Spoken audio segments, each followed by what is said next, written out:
Hi. Hello. How are you? Good. I'm kind of tired, but it is what it is. It's 8 o'clock here, so it's been a long day. I had a long morning, and even though I didn't have any Karens at work today, I was still like mentally drained. Yeah. Well, I've been looking forward to this all day. Same. I actually have your books out. Oh, nice. Nice. And then I also brought out the book too that you and I were talking about. Right. Beautiful. I want to get that. It's literally my lifesaver. I'll open a couple pages so you can kind of like see. So it has like the symbolism, and then it has like for some illustrations like this. It's actually a really nice book, so it's definitely worth the investment. Yeah, I'll have to get it for sure. Tell Okay. me, I'm so excited because I very rarely get to talk really just about mermaids, Yeah. which is part of my series. And when I found your feed, I don't know when I did, I was just like, I would love to like chat with her about her interest in mermaids because I'm writing books about mermaids and we probably have a lot to talk about. Yeah, we probably have a lot in common, more than we probably realized too. Yeah. So so tell me a little bit, what was your experience like with reading A Spell for Trouble? Okay, so I barely got into the second one because I've been busy with my own revisions and everything. I feel bad about that. Like, I feel really, really bad. A spell for a spell for trouble. Okay, got tongue tied. It was really good. I liked how it was. It paced like a Nancy Drew kind of mystery, and I did go on your website and I thought, oh, okay, Nancy Drew. So it's more like old style mystery kind of Yeah. set up and murder mystery. So I thought that was fun because I do like Sherlock and that kind of stuff. So I was like, yes, yes, a mermaid murder. So Right. I, So cozy mystery, which I don't, some people aren't really aware of like what a cozy mystery is, but if you think about like Murder She Wrote is a cozy mystery, so it's going to be a story that's set in always like a little small town or a community. There's always like a kind of quirky cast of characters, and then you're really following the detective is usually an amateur sleuth, so it's someone who's not a policeman or a detective or has a job of solving a crime, and they kind of stumble into a crime or usually a murder or some sort of mystery, and then you as the reader follow along as they are solving the mystery. You see the clues as they do, and kind of whatever. So this entire series, each book there is a murder um, related to an overarching mystery that has to deal with their mermaid heritage. yeah, I will say my favorite character is Dillon though. Dillon Oh, has a whole heart. Like literally my whole heart. Even at the ending when he did something kind of bad, I'm not gonna say what it was. But at the right. same time in my mind, I was like, I can kind of justify it because I think just writing my own series, I'm kind of like, okay, but sometimes you do have the good character do something that they probably shouldn't do for one Right. reason or another. So even then, I'm like, that was just like a human impulse kind of thing. So Yeah. So I, the last year's so the so let's start by saying that the series is based on the Mermaid of Warsaw. So just to give Happy Mermaid March. Oh, is that a thing? trying to think. I know there's Mermaid, and then Oh, a whole lot of mermaid meetups in the month of March. So I'm going to the one in Anaheim, like okay. pop up There's shop. in the Hex for Danger. There's actually a mermaid festival, and I didn't know that they actually are mermaid festivals. So after I was writing it, I searched it to see if I was kind of getting it right. And there's tons of mermaid festivals Yeah, around the country and abroad. yeah, But anyway, so this story is based on the Mermaid of Warsaw, which it goes into detail in the story. But so I kind of married into a first generation Polish family. And when I was coming up with an idea for the story, I wanted to bring in something different and yeah. and so I was looking through different myths in Polish history and culture, and then I saw that they have this Mermaid of Warsaw, and so we went to Poland before kind of the world shut down, and I was so surprised. There was like statues of this mermaid with a sword and a shield, like all over the city of Warsaw. And basically, I won't go into the whole like story, but basically, like in the 1400s, there's this story, and it was probably old then, that she was found by some fishermen, and through different things, she was finally let go, and she was so grateful to the town of the city, is really a fishing community or a fishing village at that time, that she decided or promised to protect them from all kind of whatever would happen that would come. And so even to this day, there's statues of her everywhere, and she's on like flags and like city, like if you go to like the courts, there's wow. like all over the place. So it's really like crazy that this huge beautiful city has like these monuments to a mermaid like all over the place. Yeah. And so I'd already written the first book when I went, but it was just, I was like, oh my God, this is like the statue of like this person that I've been writing about. So did you hear about the theory that the Mermaid of Warsaw and Hans Christian Andersen's Little Mermaid are sisters? yeah, and actually it's mentioned in the Hex for Danger, I think. Yeah, I think you briefly mentioned it, but I just think that's a fun like little fact. The whole point of folks, so when I look at like this idea of mermaids, I'm looking at it like it's a real thing. Like this is like, they were real. Mermaids are real. How did it happen? What does that look like? And what does that look like in the world today? So I believe that there could have been, a mermaid that had a bunch of daughters, and they all kind of went to different, countries, and because every culture has mermaid culture. Yes, we had that discussion on DM. Yeah. Ago about how like every culture has its own. Right. It doesn't matter if it's Africa, Asia, Europe, South America, they all have mermaids. And I just, that's the whole issue with mythology, that how do they all have, like where does this come from? And so I kind of the backstory of what I'm exploring in my series. Though I should say that, to date, there are no women with fins. But so these women basically have a gene they have a mermaid gene, basically. So they are genetically mermaids. And so that presents itself that they, in different abilities, they're telepathic. I get to that part in book 2. I made it up to chapter 6. So I was like, okay, I at least made a little slice. Right. I think it's to that part about the mermaid gene and how, as the generations passed after being on land for so long, they lost certain abilities, but they also have certain abilities. Right. So, and I actually researched and studied fish and sea creatures to find different types of the real abilities that they have. So, for example, the sense of smell and perfume is a prominent part of the mystery in A Spell for Trouble.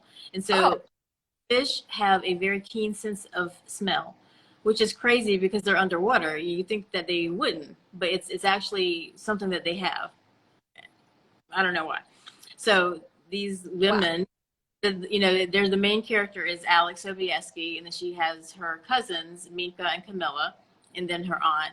And we haven't kind of explained how she got there, but I want to kind of jump into the mermaid part since that's really the focus. Yeah. But they have this ability, they're telepathic, they can command the water. And also like an eel, they can emit a frequency or energy, electricity from their hands. Again, a real thing. So I was really trying to find abilities that are actually in sea creatures that could be in them as well, to make it kind of real as possible. It's definitely a really good read. Like I was definitely drawn into it, and then the days when I couldn't read, I know it took me a while, and I kept telling you like I feel bad, but like if I had so much time to just carve out like 2-3 days to literally just sit there and read it, I probably would have, because it was just like the way it was set up was so well done, where it's like, okay, Alex is kind of the new person in town. She's trying to find her way. She's not sure if she wants her old life back. Like you're already getting the internal and external conflicts. And then when the murder takes place, I'm not going to say who, then you're kind of like, wait, who done it? I know it's not her aunt. Like, then from there, you're like, okay, let's like figure this thing out. So I was like, drawn into it so quickly. Through kind of like mystery, but Yeah. and so I guess kind of to backtrack a little bit. So at the very beginning of A Spell for Trouble, and so this is called the Enchanted Bay Mystery Series, because the area is called Bellamy Bay, and it's on the coast of North Carolina, which I'm from North Carolina, and I've been living in the Raleigh area for a while, but I moved to the beach about 5 months ago. So I'm actually in the area that's the fictional town. Oh, Um, okay, that's so cool. yeah, I actually moved here. So I'm in Bellamy Bay. Do we have anybody on the call that's from North Carolina? If you do, or have you been there, tell us in comments. So I'm kind of near like the Wilmington area. If anybody's familiar. So at the beginning of the story, Alex has a high power job in New York, and her mother drowned, or her mother died when she was younger, and her father has just recently died. She's having issues at work, and she kind of just quit. So she's at a crossroads in her life. And her aunt, who has her father kept her. I see someone in Jacksonville. Okay. I'm on Topside Island, so we're pretty close. But so her father dies, and she gets a call from her aunt. They're estranged, and her whole life, her father has told her that her mother's sister and her whole family was just kind of, there's something up with them and a little weird, whatever. So she's kind of like at a crossroads, and her aunt calls her and invites her to come stay with them. And it's her and her two cousins. And so they live at the beach, Bellamy Bay, and they run an herbal apothecary. And so one of the themes of the story or the series is herbs, herbal remedies, herbal teas. I'm actually really into herbal remedies. I make them for my family. And oh wow, that's so cool. Yeah, so I have so there's tons and tons of like real recipes for different elements and things like that. So that's all in there. So she comes from this kind of like, she's a New Yorker.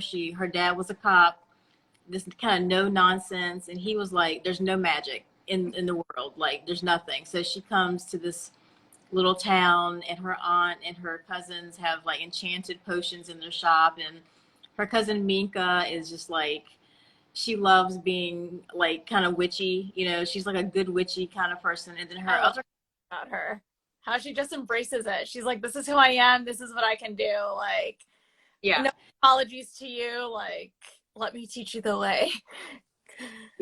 Her other cousin Camilla is a police officer and she doesn't practice magic for moral reasons, and she goes into that. So anyways, that's the situation that she comes into and finds out about her magical past, I guess.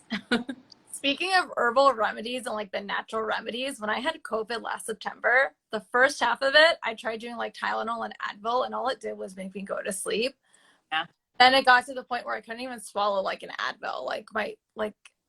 I was just coughing so much, I just couldn't swallow anything. So then I got bored, and I was like, let me look up some of these herbal remedies, like some natural ways to like get better. So then I was like, okay, ginger root, tomatoes, it said chicken broth. What else was on the list? There was like a whole bunch of other stuff. And I was like, okay, I'm going to have ginger tea now. I'm going to have my black tea because it says that's good for this reason. And literally I felt energized, and I felt so much better just from that. So it does work. Yeah, and I think just from my own personal experience, herbal remedies really work the best when you first get sick. The worse your symptoms are, the less effective they are. But if you like, say you catch a cold or your throat starts to hurt or whatever, if you can start taking different herbal remedies like that first day, the first 1 or 2 days, it can really help. But if you've been sick for like a week, it's almost like you're a little too far gone. But it doesn't mean it can't help alleviate. Really, they're kind of like a gentle medicine, a natural, but it's gentle. It's not like a hardcore, strong pharmaceutical, created in a lab with extra concentrations. You know what I mean? Yeah. But yeah, but I like I make a cough syrup for my kids. Well before like cough syrups were made with honey. Like now I don't have to make one. I can go to any drugstore and find you know, a cough syrup, but for a long time I couldn't. So I would make them with honey and like oregano oil, which is like, it's like nature's antibacterial, antifungal. It's super strong. Um, I would do peppermint. I'll add peppermint for to numb the throat, and also helps with like pain, um, and just, you know, different things. I have a lot of different remedies for different stuff. I believe it. I definitely believe it because I know honey is good for soothing the throat. Because when I was in theater and choir in high school, they would always say like you need either lemon in your tea or you need honey in your tea because it helps soothe the vocal cords. Yeah. So tell me a little bit about you. Like, what made you decide to do the mermaid themed Instagram account, and like, where do you find mermaids? Where do I find? Okay, that's okay. The first one's gonna take a while. So what happened was 6 years ago, I started working on my manuscript, and I was having a hard time finding information about the older mermaids and the older lore.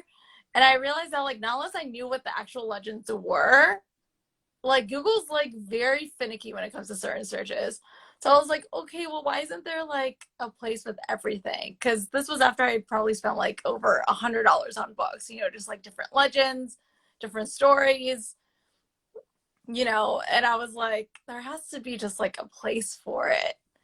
And then 2 years ago, I was like, I just need to create a blog or something with that information there, you know, whether it's a physical site or like an Instagram account, just like something, you know, because I'm pretty sure I'm not the only person who struggled to find information on some of these legends.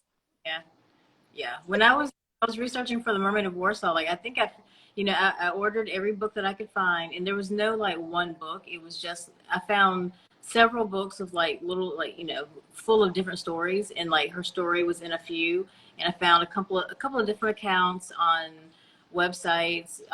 But it was, I mean, I found everything I could. Just, yeah, I wanted to, you know, find whatever was already out there, and it's not a lot. Yeah. And it's hard too because it's like it's not something that everybody's searching for. You know, everyone just searches for like I feel like either medicine or like Ariel when they're doing mermaid searches. So obviously when you search mermaid, those are the first two that pop up. And I Right. understand that they're the two that got a lot of people into mermaids and into like these different niches of becoming professional mermaids or mermen. You know, so I'm like, okay, but like what about the other ones that had probably inspired those stories and had played a role in them? Like, what about those mermaids? Right. You Yeah. know, I was I just gonna huh? professional on Instagram is like crazy. That's a whole nother like thing. Yeah. But like I remember going up to my mom one time and I was like, Mom, did you know Iraq had its own mermaid legend? And she was like, What? I was like, Mom, we have our own mermaid legend. And she was astonished because, you know, for them, like, especially in some of the small villages, there's a lot of stories that are passed down orally still, you know? Because Yeah. like Baghdad's like considered the big city, and then you have all the little villages surrounding Baghdad. So she was like, I had no idea that we had our own mermaid story. I was Right. like, well, we had Babylon. Why wouldn't we have our own mermaid? Right. Right. Tell it. Tell everybody what the story is. Oh, Do for you, Tiamat? yeah. Well, I can't remember it detail by detail, but basically she forms the Tigris and Euphrates River. That's like the gist of it. Right. And that she's a goddess, pretty much. Yeah. But it just goes back to the idea that like no matter where you go, there's a mermaid story. So I mean, I can believe it that like once upon a time there was like a family, and they all the mermaids went every, you know, every which Yeah. way. You know, different stories and cultures were born. So Hmm. I love that. I Where like do where do you find all of your like images like for your account? everywhere and nowhere. Like I'll go on Pinterest, I'll like search YouTube, I'll go anywhere I possibly can. Just like anywhere. Like sometimes I'll search like specific movies so I could get the images.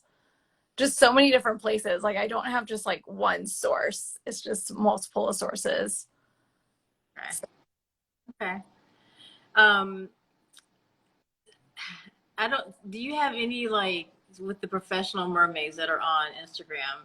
Like some of those feeds are so beautiful. Like there's actually see what a mermaid would look like. You know, sometimes I'll have those images on my one. I have a bunch of different screens for Yeah. writing. When I'm writing, I'll have them up as inspirational. You know, inspirational for my writing, or like some of the video clips where they're actually underwater and kind of like swimming away. It's wonderful to have those images. Yeah. Oh, you do a mood board too? Yeah, I do. I do. And actually, I posted some on my account this week. Saw that. Yeah, I mean, it's called a book edit, but it's really like a mood board because what I've done is taken different images. So I did a spell for trouble, and I have all these. I went crazy. I did 4 to show all the different aspects of the story of the book. And then I did one. I just posted a hex for danger. I did 3. And you can see like what the different characters look like and the settings and like some elements from the story to kind of pique your interest or not. Did you see the one for a spell for trouble? I think I did. I remember seeing one and it had Charmed on it. Like if you like Charmed, I was like, oh, that was one of my favorite shows. Yeah, I added a couple of images that was like the kind of comp. So some of the movies that are out that I think are similar to my series, like Charmed, definitely because it's about, you know, 3 young women who have magical powers and they bond together because like family is a very strong theme in the story. Yeah. Yeah, so there's that element. And then I think I just watched Once Upon a Time. Oh, you did? Yeah, so I have 2 younger boys, and we watched it as a family. Even though there's a few little spots that's not okay, but like we love that show, and there was a lot that it reminded me of my series. You know, it just kind of there's a lot of like fantasy, you know, it's like it's a real real people, real small town, but they're magical, and that's how it is. I really wanted. I'm not a big. I don't read a lot of fantasy myself, but when I do, it's very grounded in reality. Like it's like totally everything's real, but they just have magic, and so that's how I try to write the series as realistically as possible. So you like more the contemporary fantasy when you go the fantasy route. Like when you pick up a book, you're like, I want it set now, but I want the magic elements. Yeah. I mean, honestly, I think the last fantasy book that I read was The Bells, 1 and 2 by Donnell Clayton, which if anyone likes young adult fantasy, that book is amazing. But it's set in a kind of it's not really our world, but it's like based on New Orleans, and the women there's certain women are just known for their beauty, and but they can do kind of like a glamour spells for like royalty, and the people pay them, and they can change your skin color and your Oh, hair features, and it's kind of about like their story, but it's really interesting. I need to check that one out. Like I Yeah. feel like long like to read list. It's like I have such a long I need to read this, I need to read that. So what are some of your favorite mermaid myths? My favorite mermaids, Undine is probably one of them, just because this is gonna hurt all my Little Mermaid fans, but she actually inspired the Little Mermaid. I'm sorry, but if it wasn't for you wouldn't have your precious Ariel. I'm just gonna put it like that. If it wasn't for Undine, there'd be no Ariel. Plain and simple. I have been reading Melceline. I've been taking my time with it because it is written in medieval English. So it definitely has some high action points, and then it has some points where it's like, I don't know if it's the language or maybe there's not as much action going on. So it's like I've been taking my time with it, but I do find the story just very interesting overall. I do love the mermaids from Pirates of the Caribbean. I'm not I will gladly admit that. I do love Ariel. Ariel's so cute. Ariel's my favorite. Another mermaid that I have in my series, it's not in A Spell for Trouble, but it is in for A Hex for Danger, is Mami Wata. And she's not always seen specifically as a mermaid. She's a goddess. She's a West African goddess, but one of her forms is a mermaid. Yeah. So And so in the Hex for Danger, one of the characters has Haitian heritage, and she's actually half mermaid, half water witch. So the series has mermaids and witches, which is different. It's a different thing, Yeah. but she has she has two different sets of magic, which can get her in trouble. But so which that she kind of brings in, because I want to bring in other myths, not Yeah. just of Warsaw, even though that one is kind of is central to the story, to the series. But I want to bring in the concept that there are other, like we're saying a million times, there all around the world. And why is that? Like, I want to kind of try to answer those questions in the series. Yeah. Because when I think of Mommy Wada, I always think of the painting with the snake around her. Yeah. Yeah. That's the one I always think of whenever I think of her. Like, that's like the image that's ingrained in my mind whenever I think of Mommy Wada, is that one image. And I have that, and that's actually I researched that. That image was taken from a Indian snake charmer, like back Oh, in 1800s. Yeah, like he wow. changed it suit that, but yeah, that's what it's based on.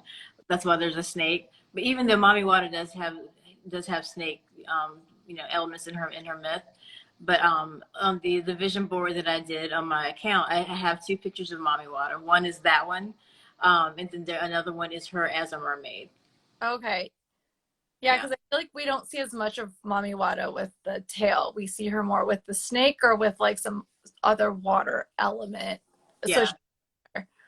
from what I've seen, because I've even like researched some of her like other art, and then you see a lot of the like bosses and stuff like that. And I'm like, okay, I'm not gonna post a picture of a vase.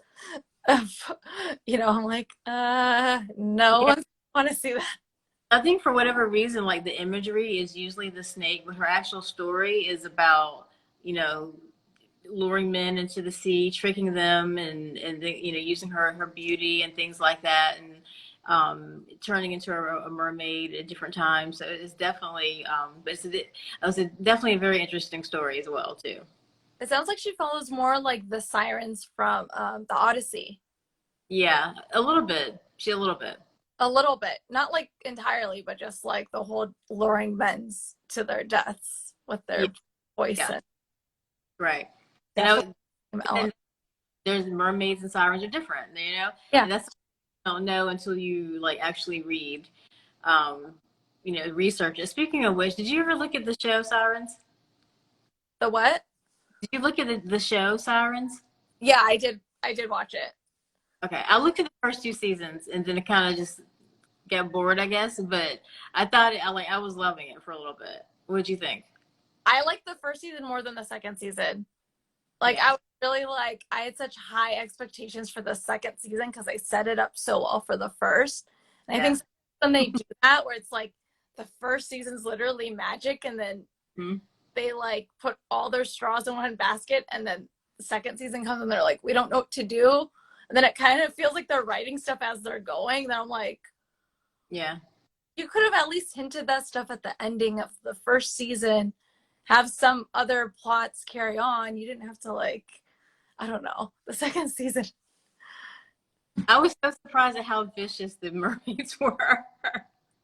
They were like, but and I don't think that mermaids are, the different myths. They're not always, like sparkles and sunshine. And I'm gonna have that in my story as well. That mermaids are not always exactly what you think. They're not always just unicorns and cupcakes. But it's kind of interesting. But in that show though, God, they're like sharks. They're so vicious. I was like, oh my God, like this is too much. Tone it down. Even with visuals, sometimes you would watch their transformations and you're like, I'm getting goosebumps. Like, I don't know if they're the good goosebumps or the bad goosebumps, but then it would keep you watching more. Yeah. So when you read A Spell for Trouble, like I don't want to give any spoilers in case anyone hasn't read it, but were you able to figure out like who done it? Yeah. We both know I didn't because I kept telling you who I thought it was. I forgot. Because I have animosity towards one character and it carries the second book and I don't care. Yeah, she kept DMing me, and she was, as she was guessing, I forgot, guessing who it was, and I kept guessing. because I want to know what a reader is thinking as they're going through. So I was really, I love that you were like DMing me. I was just like, I'm not liking him. Can he be the bad guy? Like, I'm literally not. Like, I have this love-hate relationship with Jack because of the fact that he is a police officer and you know his intentions should be good. But the way he was treating Alex in the first book, I was like, one, your approach for certain things could have gone way better because it was even in like the thought dialogue of like, he could have done it a different way. Yeah. And then two, I kind of felt like he was always so accusatory for no reason at all. Yeah. Like I kind of felt like he was stopping her in her tracks and stopping her thought process. And I was like, there's a nicer way to go about it because you're going to still need her info at the end of the day. Like, Right. don't be acting like that. So I have some animosity towards him. Right. For those reasons. It carries on in book 2.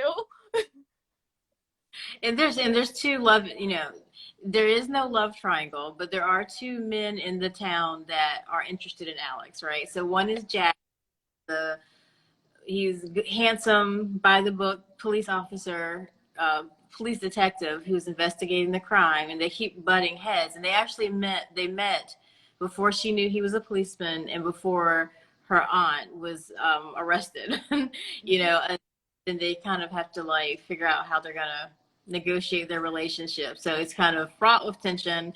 And then there's a character named Dillon, handsome, of a company, huge company, in biggest company in the area.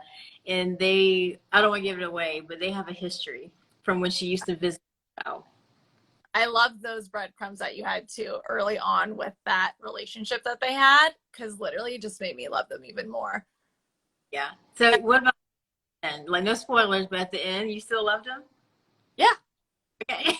Before, because even in my own novel, like I have my protagonist doing one or two things that he probably shouldn't do, and it pushes the drama forward.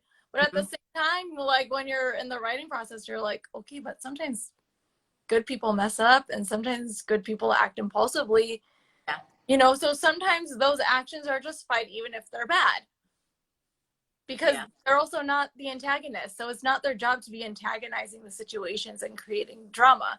And that was one issue I had with Jack, where I kept feeling like he keeps antagonizing her. Like, just stop. I feel like you're more like the villain than whoever the actual villain is. Like, so in my mind, I was like, how do we know it's not him? Because he's certainly acting like one. Right. Yeah, and that's one thing, like, I like characters that are really complex.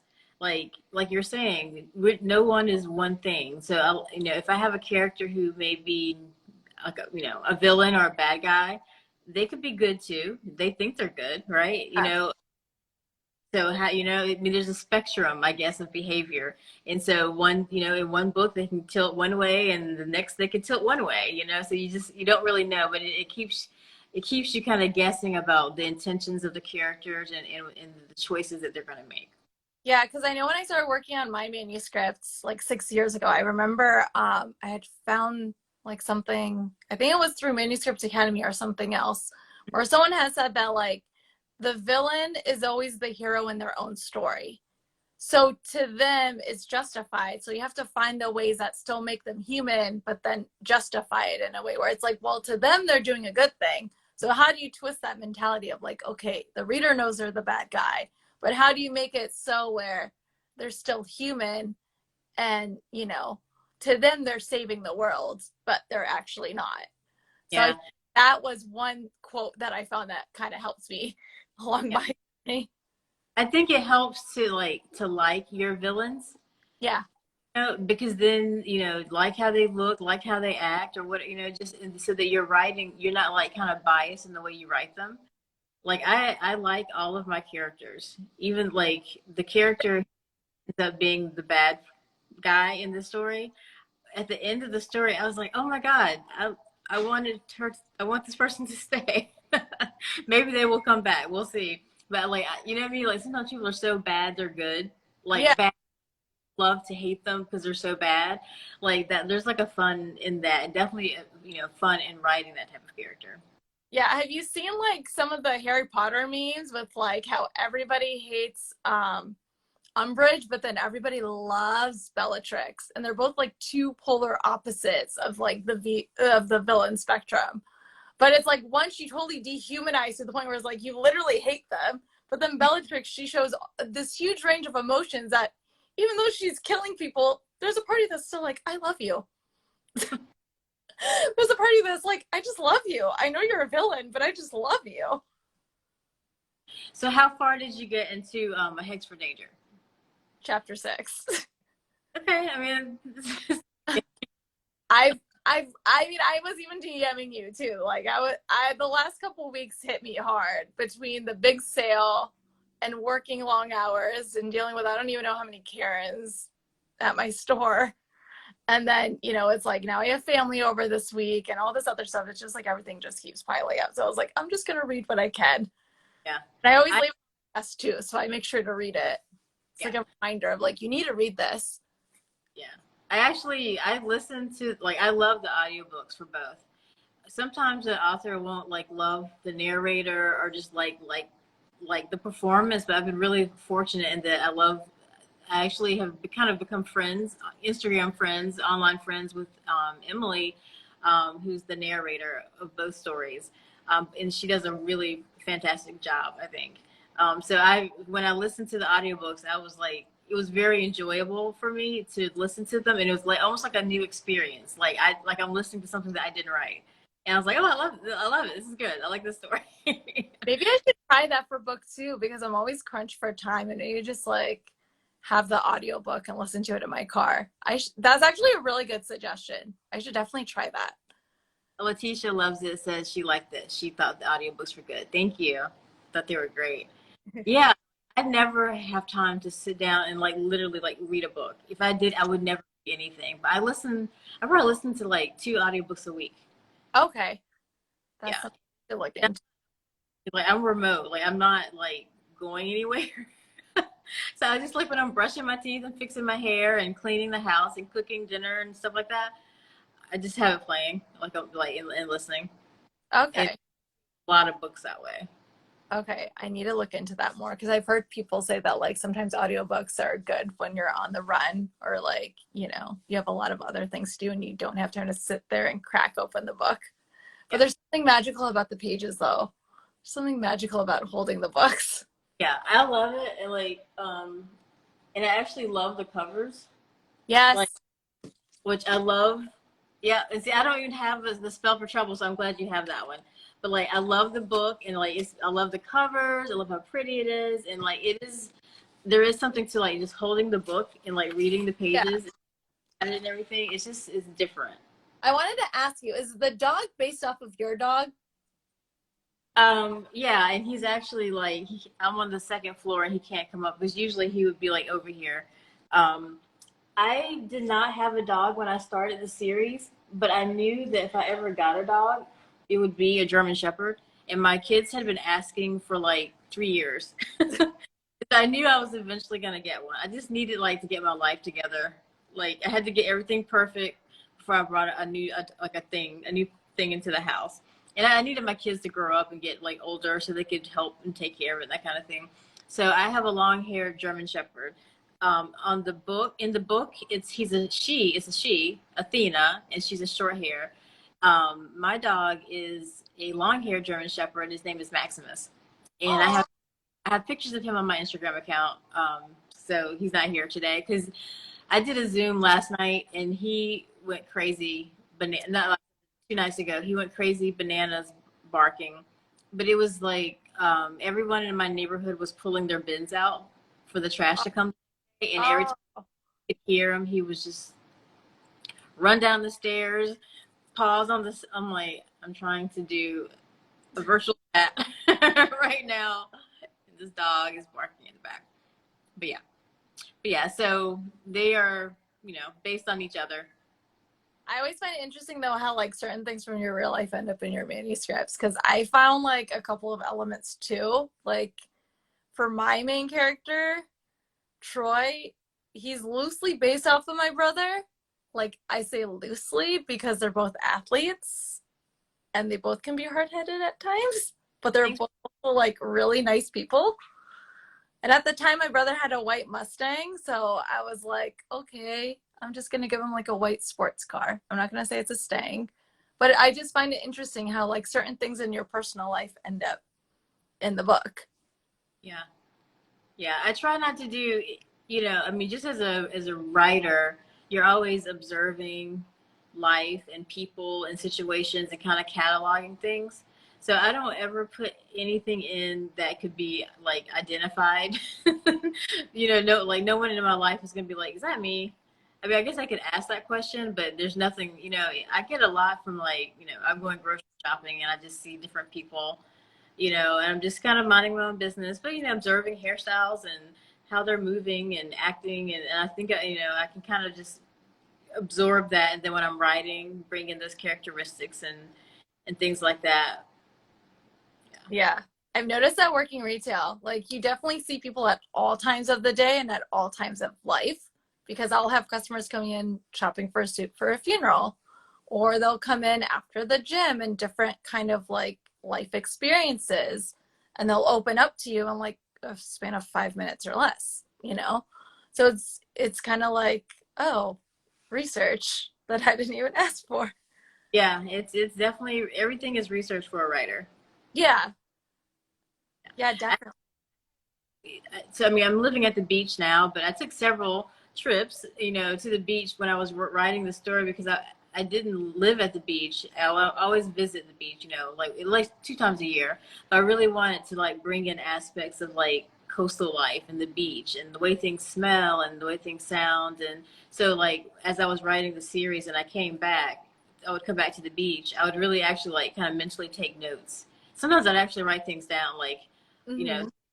what do you see flying by? I mean, with birds, like what else? What kind of things are walking around? There's crabs and like this little, all the little small things that you can add to a story to make it like really richly, described. Yeah, and I feel like too, like certain elements make it seem more real, like especially the smells, like what you're smelling and what you're touching, that really makes a place feel more real when you're right. What did you think about the food in the story? There's a lot of Polish I food. want to try Polish food now. I've never had Polish food, but it sounded so good. I was like, can we do a tradesies? Send you some Chaldean food for like Polish food. Yeah, I would like that. I had never had Polish food. I had never met a Polish person in my life until I met my husband. But his mom would just like cook everything that's in the story, like she's made, and she makes everything from scratch. She's actually coming from Poland next week, and I'm hoping to. I'm gonna see if I can't get her to like bake a pie or something with me, and like I can post it or something, or do some pictures because I don't have anything. Get her recipes, but like all the Polish food that's in the story, like it's something that I've had, and when I really wanted to bring in, every culture has like a culture of like hospitality and Yeah. like welcome people into your home and you give them tea and coffee and cakes and food and that kind of stuff. And I had a lot of that experience with my mother and father-in-law. Like they're just really wonderful people. And again, when I went to Poland, like it was an amazing trip. Like Polish, like the Middle Easterns, where you have to go to their house like empty stomach because they're just gonna keep yeah, food in your plate. yeah, it is. Yeah, this. So my husband hadn't, he came from Poland to the States when he was like 14. And so this was his first trip back. Like, Wow. oh, and so we saw all the family in like, say for example, we went to 5 houses in a day. We ate 5 times. Everyone had coffee and cake. And I was literally like, I can't eat anymore. He was like, you have to eat. You can't say no. I've been there. When I go to Michigan to visit family, it's literally like, I call it house hopping because Mm-hmm. I've before it's like I'll visit 3 to 5 different relatives, like one for chai, and I'm like, it's not just chai. You're gonna have baklava, you're gonna have coffee cake, you're gonna freaking have like dates and fruit. It's not just chai. It's Yeah. literally the whole platter. Right, right.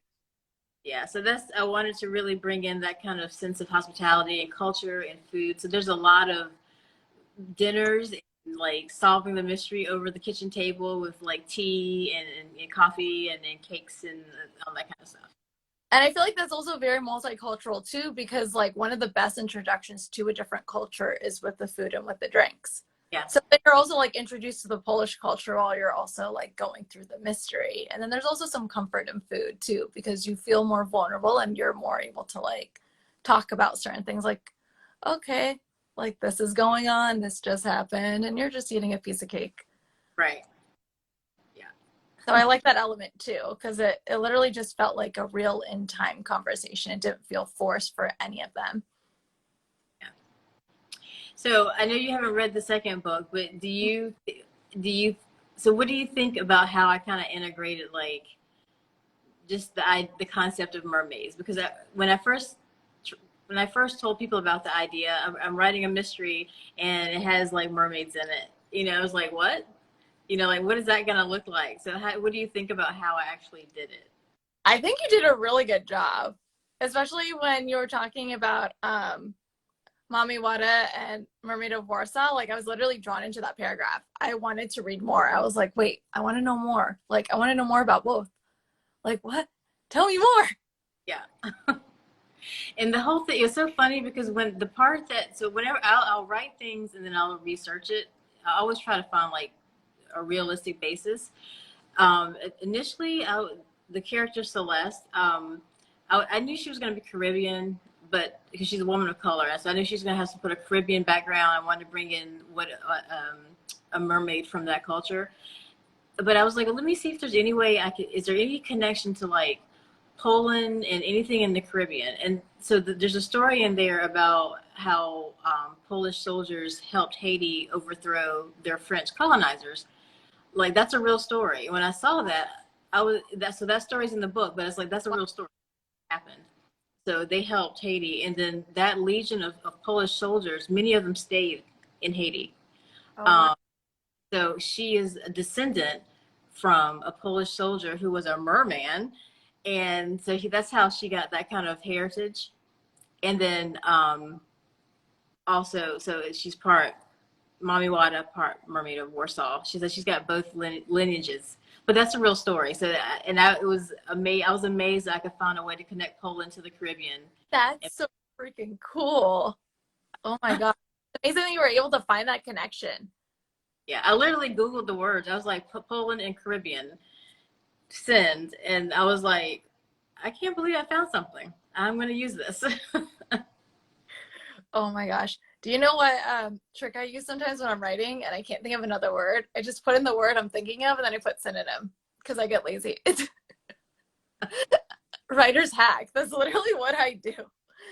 And then I'll do that sometimes with like different stories or like different animals or something like that. Because I have one of my central places in my manuscript is the La Jolla Cove in San Diego. Because I interned down there like 5, 6 years ago, maybe a little longer. So like for 6 months, that place was basically like home to me, even though I don't live that far from it. But I was just like curious one time. I was like, okay, are there sea lions or are these seals? Like, what's the difference? So it's just like little things like that that you find yourself researching when you're writing your book. Like, okay, but what is the difference? Right. You'll just go down so many rabbit holes, you know, trying, and you're like, okay, let me get back to writing. Yeah. Yeah. And then you're like, was I like Googling something intentionally? And then it became this and this and that. And then you're like, wait, I'm supposed to be writing. Why am I on Google so much? Yes, La Jolla is amazing. It's definitely one of my favorite spots. I actually had a customer today who's going to La Jolla, and I told her, I was like, go to Brick and Bell for coffee. She had never heard of it. I was like, it's literally this mom and pop shop. They make all the pastries there. They have like soups and sandwiches. And I was like, they make better coffee than like Better Buzz, which is a local franchise, and like Starbucks. I was like, you need to go there. And then she was looking it up and she was like, I'm going to go there right now. She's like, I'm going to think of you as I'm drinking my coffee. I was like, perfect. It doesn't have a view of the water, but the food and coffee is great. So does anybody on have any questions about mermaids or about the Enchanted Bay Mystery series or writing? Any of that kind of stuff? Yeah, we did cover a lot. I didn't realize how much we had covered. Yeah, and we've been talking for 53 minutes. Oh, you've been timing it? No, I can just see the clock. I mean, on my, I'm not timing it. Yeah. So I'm currently working on the third book in the series. Okay. And this one's going to come out next fall, and it's set it's like in the autumn, so it's going to be fall at the beach. And this one, I don't really want to give anything away. I've already created the vision board, the mood board for it. But it's interesting. You have to read A Hex for Danger, and see how that ends. And it's just it's a continuation of that. So I don't want to give anything away. Is the Hex for Danger gonna have me love Dillon even more than I already do? Yeah. Yeah. I think he's very attractive. Yes. Yeah, I think he's very he's a very sexy, attractive person, but he's got like he has a magnetism. Yeah. Someone's asking, have we read Mermaids, Nymphs of the Sea book by Theodore Gachot? No, I haven't read that one yet. No, but I need to really write that down. Let me see. I'm gonna write that down so I can put that on my I need to read list. Yeah, sounds good. Thanks for the answer. Yeah, yeah, like I said, I don't want to say too much, but the first two books, it's really dealing with these women who have a mermaid gene, and they kind of present themselves like people think that they're like water witches in the community. They no one really knows they're mermaids because it's kind of you can't really divulge that kind of information. So book 3 is the book that really dives into like the mermaid history. Like it becomes relevant. The third book is going to have the most mermaids of all the book. So okay, you're gonna love it. Getting excited. I'm getting so excited. Yeah, I'm enjoying writing it, and then I'm mentally planning the fourth. There's about probably 7 or 8 books planned in the series. Okay. I find it funny though that you said that like people were kind of hesitant about your idea with like a mermaid mystery novel, because I had the same grief 6 years ago when I said, oh, I want to write a book about a boy who finds a mermaid and his brother is after her kind of thing. And I remember my cousins were like, no publisher would want that. No agent's going to want that. Like what? Like self-publish. And I was like, no, like I'm like, this is such an interesting, unique premise that like I've never seen it on the shelves. Yeah. So I find it amazing that you kind of had like a similar journey with that too, of like people kind of being hesitant or saying no. Because I feel like if anything, it just pushes you to say yes. Yeah, well, I'll tell you. So when I came up with the idea, it was pitched to like all the publishers. They all read it, all liked it, but they thought that it would be difficult to sell a book, a mystery about mermaids. So if you notice with the titles, A Spell for Trouble, A Hex for Danger, they're all witchy. So basically the publisher that I went with said that they're going to kind of market it as a witch book. So it was like focus on the witches, tone the mermaids down. Okay.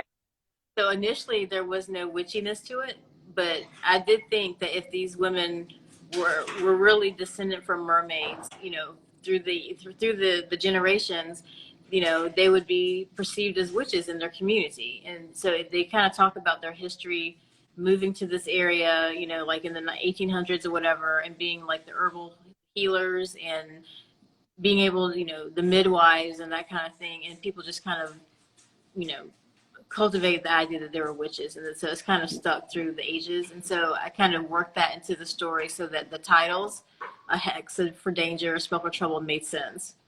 I liked how you didn't change the premise, but you just changed the angle. Yeah. Very smart. Yeah. Very and what What I really love is that, so for this a Hex for Danger, they actually put a mermaid on there. Yeah. And it doesn't have a mermaid on here. Like no. it's just like a. Yeah, and I think that they're coming around to the idea when they decided, when they were like, we're gonna put a mermaid on the cover. I was really happy because I want people that love mermaids to know that there's the stories about mermaids. It's not just like witches or anything like that. It's like a hardcore mermaid story at its core. So I was really excited that they could put that. And that fountain is in the story, but that the actual The fountain. Yeah. it's like, you know, it's a huge fountain in the middle of a park. And I asked them to ask the illustrator if they could make it bigger. They were like, no. I was like, fine, I'll take it. But they even have a fountain in their house too. Mm-hmm. Yeah. Yeah, it's behind Aunt Lydia, Chocha Lydia's house. They have a beautiful mermaid fountain. And that one actually does look like more like that one. Okay. Well, I never thought about that. I just like what, because I finished reading the first one not that long ago. So one of the things I always remember was like the fountain in the back, which was used for some magical things. I'm not going to say what. Yeah. And that was also a meeting spot with someone very special who is my favorite character, but I'm not going to divulge much more into that. You want to know something really cool? What? And I haven't even like shared this publicly, but this series is being adapted into a phone game. What? That's so cool. Yeah, I got to see. So each chapter is one like mini, like is a level. Like you sit on your phone and you play. So I played the first chapter, and I was like, and I don't play games. I'm not a gamer. I don't sit on my phone and play. But I was like, I'm playing this. But I love it. I can't wait to share it with you. That's so cool. Oh my gosh. That Like, will be the thing when I'm on lunch break and I need people to leave me alone. Instead of going on YouTube, I'll just play with the game. yeah. And it's cool because they have all the characters. Like I had to approve like what the characters look like. And I got to see like the house and the inside, and it's you can, as you're playing, I don't know, it's just really cool. So as soon as I get that, I'll send you a link. It's so cool. Oh And my God. So congrats to you. That's such an achievement too. Yeah. Thank you. So all right. Well, wow, we hit the 9 o'clock spot exactly. Okay. This went by really fast. It honestly did. It didn't even feel like an hour. It just No. felt like just chatting. 15 minutes. Yeah. I kept thinking it felt like 5, but maybe that's because I kept getting overexcited. Well, I really enjoyed talking to you. Like we've been talking online for a while, but it's the first time I've actually seen you face to face. So it was nice. Nice to see you. It was nice seeing you too. Okay. All right. Well, thank you guys for joining us tonight. And I hope that if you like the idea of the story, you'll pick up A Spell for Trouble. Yeah, that's the first book in the series. And then the second one is The Hex for Danger. And you really should read them in order. Some people like to, you have to pick up A Hex for Danger. Only pick one. I will do Hex for Danger, but there's a lot of good information that builds on each other. Yeah. So, all right. All right. Well, thank you guys. Good night. Bye. Bye.